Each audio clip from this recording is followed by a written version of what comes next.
সিরিয়ার একটা জায়গা আছে, যেই জায়গাটার নাম ছিল হাওরান।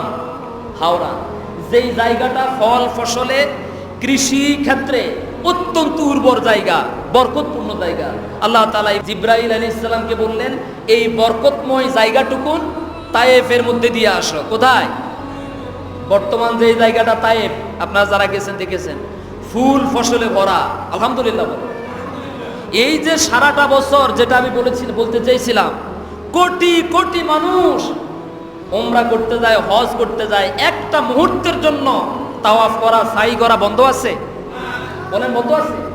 আজ পর্যন্ত কি আপনারা কখনো শুনেছেন যে মক্কা শরীফে হজ করতে গিয়ে খাবারের সংকটে, রিজিকের সংকটে, পানির সংকটে দুইজন হাজি মারা গেছে, এমন খবর পাইছেন নাকি?